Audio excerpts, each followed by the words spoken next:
अब समय है पट्टी खोलने का।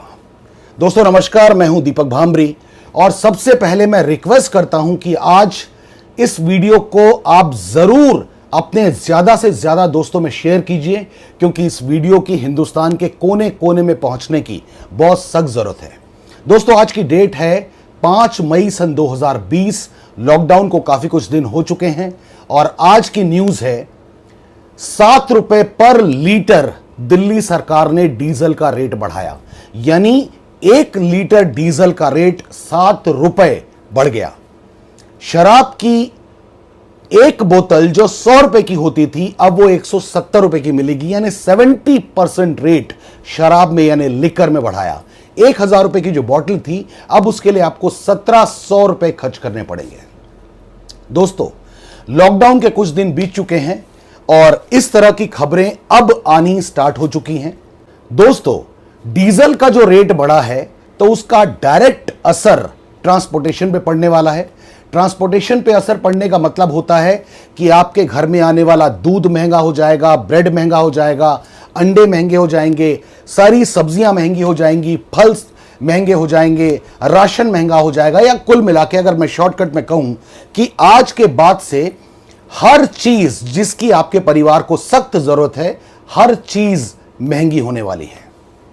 वैसे भी लॉकडाउन और कोरोना वायरस का जो असर हम लोगों की जिंदगी में आया है, हम लोग बहुत दिनों से महसूस कर रहे होंगे कि बहुत सारे लोगों की जॉब्स ऑलमोस्ट जा चुकी हैं, या बहुत सारे लोग जो ऐसे हैं जिनकी जॉब नहीं गई हैं बट उनकी सैलरी में बहुत जबरदस्त कट किया गया है। मैं आपके साथ कुछ इंडस्ट्रीज के बारे में शेयर करना चाहता हूं कि ऐसी कौन कौन सी इंडस्ट्रीज हैं जो कि लॉकडाउन और कोरोना वायरस की वजह से जबरदस्त जिनके ऊपर असर पड़ा है और इनको संभलने में बहुत सारा वक्त लगने वाला है। कुछ जानकार तो यह भी कह रहे हैं कि इन इंडस्ट्रीज को संभलने में शायद 2-2, 2.5-2.5, 3-3 साल लग जाएं। मैं आपके सामने शेयर करता हूं वो कौन कौन सी इंडस्ट्रीज हैं। सबसे पहले तो जॉब मार्केट। आप ये महसूस कर रहे हैं कि जॉब मार्केट यानी अब जॉब्स नहीं है, ना तो सरकारी जॉब्स हैं ना प्राइवेट जॉब्स हैं, और अगर जॉब है भी तो इतना जबरदस्त कंपटीशन है। जहां पर एक नॉर्मल इंसान 10 लोग जहां पर जॉब करते थे अब वहां पर छटनी हो चुकी है और 5 या 6 लोग उन 10 लोगों का काम करेंगे, यानी आपके ऊपर प्रेशर जबरदस्त तरीके से बन जाएगा। मैं डरा नहीं रहा हूं, मैं आपकी आंखें खोलना चाहता हूं। आपकी आंखों में जो पट्टियां बंधी हुई हैं मैं उसको खोलने की कोशिश कर रहा हूं। इसके अलावा रियल एस्टेट इंडस्ट्री में अगर आप काम करते थे या आपके दोस्त काम करते हैं तो ये इंडस्ट्री अब ऑलमोस्ट तबाह हो चुकी है। 3 साल तक रियल एस्टेट में कोई ग्रोथ होने वाली नहीं है। और हां, एक और इंडस्ट्री जिसको टूरिज्म इंडस्ट्री कहा जाता है, अगले 2-3 सालों तक इस इंडस्ट्री में कोई ग्रोथ नजर आने वाली नहीं है। इस इंडस्ट्री से जुड़े हुए लोग बहुत परेशानी में आने वाले हैं। इसके साथ ही जुड़ी हुई है एक और इंडस्ट्री जिसको हम कहते हैं ट्रैवल इंडस्ट्री। अगर टूरिज्म नहीं है तो ट्रैवलिंग, यानी इतने सारे लोगों ने जो टैक्सीज बनाई हुई हैं, लोग एयरपोर्ट तक आते थे, लोग एयरपोर्ट से होटल्स तक जाते थे, इन सब के पास काम बिल्कुल खत्म हो जाएगा। रेस्टोरेंट, सारे के सारे रेस्टोरेंट ऑलमोस्ट खाली रहने वाले हैं। कोई वहां पर जाकर, क्योंकि सोशल डिस्टेंसिंग करनी है लोगों को कई महीनों तक, कई सालों तक, तो रेस्टोरेंट में लोग खाना खाने के लिए जाने वाले नहीं हैं। एयरलाइंस के बारे में अगर मैं आपसे बात करूं, एयरलाइंस का भट्टा बैठ चुका है। और हां, मैं आपको बता दूं, अगर एयरलाइन स्टार्ट भी होने वाली हो जाएंगी तो एयरलाइंस को भी सोशल डिस्टेंसिंग मेंटेन करनी पड़ेगी। यानी एक एरोप्लेन में अगर 300 लोग जा सकते थे तो उस एरोप्लेन में सिर्फ 100 लोग ट्रेवल करेंगे, और अगर 100 लोग ट्रेवल करेंगे तो आप अंदाजा लगा सकते हैं कि टिकट्स कितनी महंगी होने वाली हैं। इसके अलावा कंस्ट्रक्शन का बिजनेस ऑलमोस्ट खत्म होने वाला है। इसके अलावा ऑटोमोबाइल इंडस्ट्री ऑलमोस्ट खत्म होने वाली है। अप्रैल के महीने में जितनी भी कार कंपनीज थी, एक भी कंपनी की कार नहीं बिकी है, ये आपको बहुत अच्छे से पता होगा। इसके साथ ही एक और इंडस्ट्री जो इससे कनेक्टेड है, इवेंट मैनेजमेंट जिसको हम कहते हैं। अब लोग इवेंट करने से घबराने लगेंगे, इवेंट करना लोगों ने बंद कर दिया है। अभी आप देख रहे हैं शादियों में भी शायद 30, 40, 50 लोग जा रहे हैं, तो आगे चल के भी ये सिलसिला कंटिन्यू होगा। तो इवेंट मैनेजमेंट वाले जो लोग काम कर रहे हैं उनके ऊपर भी बड़ी मुश्किल आने वाली है। इसके अलावा सिनेमा इंडस्ट्री, और बहुत इंपॉर्टेंट बात आप लोगों के साथ करने वाला हूं कि सिनेमा इंडस्ट्री में जितने लोग काम करते हैं 100 में से 90% लोग दिहाड़ी के ऊपर काम करते हैं। कोई शूटिंग्स नहीं होंगी बहुत समय तक, क्योंकि सोशल डिस्टेंसिंग मेंटेन करनी है, कोई गैदरिंग नहीं होगी और लोग सिनेमा देखने भी नहीं जाएंगे। नेटफ्लिक्स और जो पायरेटेड मूवीज आ जाती हैं टीवी में, वही लोग अपने अपने टीवीज में लगा के देख रहे होंगे। तो सिनेमा इंडस्ट्री का बेड़ा गर्क होने वाला है। रिटेल इंडस्ट्री, अब किसी का कोई शौक नहीं है कि कोई ज्वेलरी खरीदने जा रहा होगा या कोई बढ़िया बढ़िया शर्ट्स खरीदने जा रहा होगा, बढ़िया शूज खरीदने जा रहा होगा। ये रिटेल इंडस्ट्री ऑलमोस्ट अब बहुत समय तक बहुत मंदे की दौर देखने वाली है। इसके अलावा स्मॉल वर्कशॉप्स, जो छोटी छोटी वर्कशॉप्स हैं, क्योंकि मजदूर जा चुके हैं, मजदूर अपने अपने घरों में जा चुके हैं, तो स्मॉल वर्कशॉप्स का भी बहुत बुरा हाल होने वाला है, जिसका असर बड़ी फैक्ट्रीज और बड़ी कंपनियों के ऊपर बहुत बुरे तरीके से पड़ेगा। दोस्तों, आप ये सोच रहे होंगे कि ये बातें मैं आपको डराने के लिए बता रहा हूं। मैं डराने के लिए भी बता रहा हूं और आपकी आंखें खोलने के लिए भी बता रहा हूं, क्योंकि अब वक्त है कि हमको अपनी आंखें खोलनी पड़ेंगी। Right sir. इसके अलावा हॉस्पिटैलिटी इंडस्ट्री, जैसे 5 star hotels, 4 star hotels, 3 star hotels, इन होटल्स में जाके कोई अब खामखा में रुकने वाला नहीं है। इसके अलावा अम्यूजमेंट पार्क के साथ जो लोग, इस इंडस्ट्री के साथ जो लोग जुड़े हुए हैं, उनके ऊपर बड़ा मुश्किल दौर आने वाला है। ऑयल एंड गैस, इस फील्ड से जुड़े हुए जो लोग, क्योंकि अब मैक्सिमम लोग कोशिश करेंगे कि वो वर्क फ्रॉम होम करें और बहुत सारे लोग ट्रैवलिंग नहीं करेंगे, ट्रैवलिंग बहुत कम करेंगे, जिसका असर ऑयल एंड गैस के ऊपर आएगा। अगर सरकार का जो सबसे बड़ा रेवेन्यू जनरेट होता है वो होता है पेट्रोल और डीजल प्लस लिकर, और लिकर के ऊपर सरकार ने क्या रेट बढ़ाया, 70% रेट एक्स्ट्रा हो गया। पेट्रोल डीजल के ऊपर 7 रुपए पर लीटर रेट बढ़ाना क्यों पड़ा सरकार को? क्योंकि अब सरकार को भी पता है कि बहुत सारे लोग कई कई महीनों तक वर्क फ्रॉम होम करेंगे। सरकार जो सब्सिडीज देती है बहुत सारी चीजों में, वो यहां से पैसे कमा के ही दे पाती है। तो अब सरकार के पास भी बहुत ज्यादा पैसे नहीं होंगे लोगों को हेल्प करने के लिए, लोगों को मदद करने के लिए। इसके अलावा लॉजिस्टिक्स एक ऐसी इंडस्ट्री है जो जिसके ऊपर बहुत असर पड़ने वाला है, क्योंकि जब सामान ज्यादा इधर से उधर नहीं होगा तो लॉजिस्टिक्स इंडस्ट्री के साथ जुड़े हुए लोग परेशानी में आने वाले हैं। लग्जरी प्रोडक्ट, अब कोई ऐसा नहीं होगा कि वो हर 2 साल में अपने पर्दे बदलने जा रहा है, या अपने घर को रेनोवेट करने जा रहा है, या अपने सोफे बदलने जा रहा है, या अपने सोफा कवर्स बदलने जा रहा है, या शो पीसेस बदलने जा रहा है, घर में टंगी हुई लाइटों को बदलने जा रहा है, या वॉचेस बदलने जा रहा है। इस तरह का काम बिल्कुल नहीं होगा। यानी लग्जरी आइटम जितनी भी हैं उनके ऊपर बहुत बुरा असर पड़ने वाला है।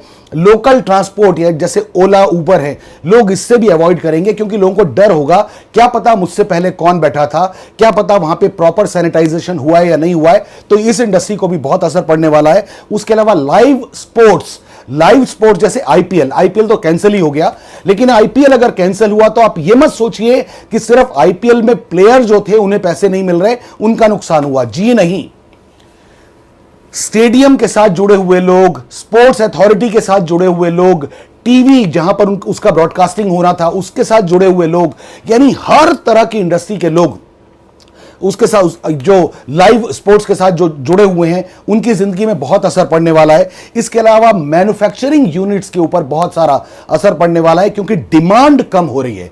अब लोग अपने सर्वाइवल के लिए पैसे बचाने के मूड में हैं, तो डिमांड कम हो रही है, तो मैन्युफैक्चरिंग यानी सेल्स घटेंगी, तो मैन्युफैक्चरिंग भी उतनी ज्यादा नहीं होगी। दोस्तों, ये कुछ इंडस्ट्रीज हैं जिसके बारे में मैंने आपसे बात की, लेकिन ये बात करना मेरा मकसद नहीं है सर।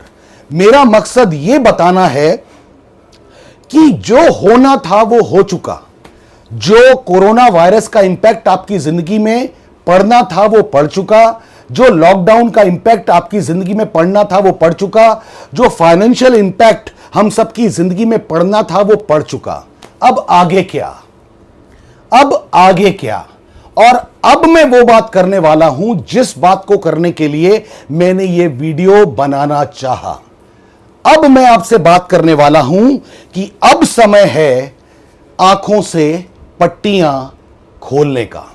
दोस्तों, यहां पर 2 बातें हैं। पहली बात कि या तो आप इस सदमे में आ जाइए कि इतना सब कुछ हो गया, इतना सब कुछ डाउनफॉल हो गया, अब मुझे क्या करना है, मैं तो कुछ कर नहीं पाऊंगा। या तो इस सदमे को अपने दिल में बिठा लीजिए और धीरे धीरे घुट घुट के अपने आप को इस गर्त में मिलाते जाइए। या अब वक्त है अपनी आंखों में बंधी हुई पट्टी को खोलने का और अपने लिए नए सोर्स ऑफ इनकम तलाश करने का। दोस्तों, किसी ने कहा है कि ऐसे वक्त में, बुरे वक्त में वही इंसान सरवाइव कर पाएगा, वही इंसान ग्रो कर पाएगा जो इंस्टेंट डिसीजन लेगा और जो इंस्टेंट एक्शन लेगा। मैं रिपीट कर रहा हूं अपनी बात को, वही इंसान सरवाइव कर पाएगा जो इंस्टेंट डिसीजन लेगा और इंस्टेंट एक्शन लेगा। दोस्तों, ऐसे समय में जब बहुत फाइनेंशियल क्राइसिस हैं, जब बहुत प्रॉब्लम हैं, मैं क्लियर कट आपको बोलना चाहता हूं, आप अपनी इनकम को बढ़ाना जरूर चाहते हैं क्योंकि आपकी ईएमआईज हैं और आपकी कार का लोन है, आपकी बाइक का लोन है, आपके ऊपर होम लोन है, आपकी सैलरी कट चुकी है, हो सकता है आपकी जॉब भी जा चुकी है, लेकिन 2 या 3 महीने का वेव ऑफ आपको मिल चुका है, लेकिन इससे ज्यादा का वेव ऑफ नहीं मिलेगा। आपको अपनी ईएमआईज पे करनी पड़ेंगी, आपको अपनी कार की ईएमआई पे करनी पड़ेगी, होम लोन पे करना पड़ेगा, क्रेडिट कार्ड के बिल्स पे करने पड़ेंगे, जितने भी आपकी रिस्पॉन्सिबिलिटीज वो आपको करनी ही पड़ेंगी। आपको अपने बच्चों की फीसेस जमा करनी पड़ेंगी, घर में राशन भी लाना पड़ेगा, दूध भी लाना पड़ेगा, ब्रेड भी लाना पड़ेगा, अंडे भी लाना पड़ेगा, हर चीज करना पड़ेगा क्योंकि ये आपकी अब मजबूरी है। आप अपने खर्चों में कुछ परसेंटेज का कट ऑफ कर सकते हैं, लेकिन अगर आप ये सोचें कि मैं 50% अपने खर्चे कम कर दूंगा, this is not practically possible. कोई बैंक आपकी ईएमआई को खत्म करने वाला नहीं है। तो यह वक्त है कि आपको अब अपनी इनकम को बढ़ाना ही पड़ेगा। अब वक्त है कि आपको अपनी आंखों के ऊपर बंधी हुई पट्टी को हटाना ही पड़ेगा और अब आपको समझना चाहिए, मेरा ये सजेशन है कि अब आपको समझना चाहिए एक ऐसी इंडस्ट्री को जो ऑलमोस्ट जीरो इन्वेस्टमेंट से शुरू हो जाती है। अब आपको समझना चाहिए एक ऐसी इंडस्ट्री को जिसमें आपकी ग्रोथ की संभावनाएं बहुत ज्यादा है। और यह तो मैं यहां तक मैं कहना चाहता हूं, जिस इंडस्ट्री की मैं बात कर रहा हूं उस इंडस्ट्री को कहते हैं डायरेक्ट सेलिंग या नेटवर्क मार्केटिंग या मल्टी लेवल मार्केटिंग या रेफरल मार्केटिंग। इस इंडस्ट्री की सबसे बड़ी खासियत कि यहां पे कोई कैपिटल इन्वेस्टमेंट आपका नहीं है। अगर मैं आपको यह कहूं कि शराब की एक बोतल की कीमत पर, यानी सिर्फ जितने पैसों में शराब की एक बोतल आप खरीदते हैं, उतने पैसों में जिंदगी भर के लिए, आपके परिवार के लिए, आपके परिवार की जिंदगी को बढ़िया करने के लिए डायरेक्ट सेलिंग या नेटवर्क मार्केटिंग की बिजनेस अपॉर्चुनिटी या नेटवर्क मार्केटिंग का बिजनेस मॉडल आपके पूरे परिवार का हिस्सा बन सकता है। दोस्तों, ये वक्त है जब डायरेक्ट सेलिंग या नेटवर्क मार्केटिंग को आपको अच्छे से समझना चाहिए। भारत सरकार इस इंडस्ट्री को बहुत जबरदस्त तरीके से प्रमोट कर रही है। इस इंडस्ट्री ने पिछले कई सालों में जबरदस्त ग्रोथ की है, पूरी दुनिया में ही नहीं, हिंदुस्तान में भी। और दिल्ली यूनिवर्सिटी में डायरेक्ट सेलिंग या नेटवर्क मार्केटिंग को सिलेबस में शामिल किया गया है, यानी दिल्ली यूनिवर्सिटी के स्टूडेंट्स को डायरेक्ट सेलिंग के बारे में अब पढ़ाया जा रहा है। बहुत सारे स्कूल, बहुत सारे कॉलेज ऐसे हैं जहां पर नेटवर्क मार्केटिंग या डायरेक्ट सेलिंग को एज ए कोर्स अब पढ़ाने की शुरुआत हो चुकी है। इसलिए अगर आपको इस वक्त सबसे बेहतरीन कोई अपॉर्चुनिटी चाहिए जो आपकी परिवार की जिंदगी को बहुत बढ़िया कर सकता है, तो मेरा एक ही सजेशन है कि आपको डायरेक्ट सेलिंग या नेटवर्क मार्केटिंग में अपने आप को जरूर डालना चाहिए, नेटवर्क मार्केटिंग को जरूर समझना चाहिए। और मैं रिपीट कर रहा हूं, मैंने पहले भी कहा, जितने पैसों में आप शराब की एक बोतल खरीदते हैं, उतने पैसों में जिंदगी भर के लिए नेटवर्क मार्केटिंग का यह बिजनेस आपके परिवार का हिस्सा बन सकता है। दोस्तों, अब सच में वक्त है आंखों में बंधी हुई पट्टी को खोलने का और इस इंडस्ट्री को समझने का, बहुत अच्छे से समझने का, क्योंकि फिर मैं कहूंगा मातम मनाने से ग्रोथ नहीं होगी। इंस्टेंट डिसीजन और इंस्टेंट एक्शन लेने की जरूरत है, जिससे आपके परिवार को एक फाइनेंशियल सपोर्ट बहुत अच्छे तरीके से मिल पाए। दोस्तों, मैं आपसे एक बार रिक्वेस्ट करता हूं, अगर मेरी बात पसंद आई हो तो इस वीडियो को अपने हर दोस्त के साथ शेयर कीजिए। इस वीडियो को ज्यादा से ज्यादा लोगों तक पहुंचाइए ताकि हिंदुस्तान को एक अच्छी अपॉर्चुनिटी मिल सके, हिंदुस्तान के सारे लोगों को मुश्किल वक्त में एक सपोर्टिव हैंड मिल सके। जैसे कार में एक स्टेपनी होती है ना सर, वैसे ही मैं कहना चाहूंगा नेटवर्क मार्केटिंग को एक स्टेपनी की तरह अपनी जिंदगी में यूज कीजिए और बहुत जल्दी ये स्टेपनी आपका मेन टायर बनने की ताकत रखती है। दोस्तों आज अपनी बात यहीं समाप्त करना चाहता हूं। Wish you all the best, God bless you, thank you very much, जय हिंद।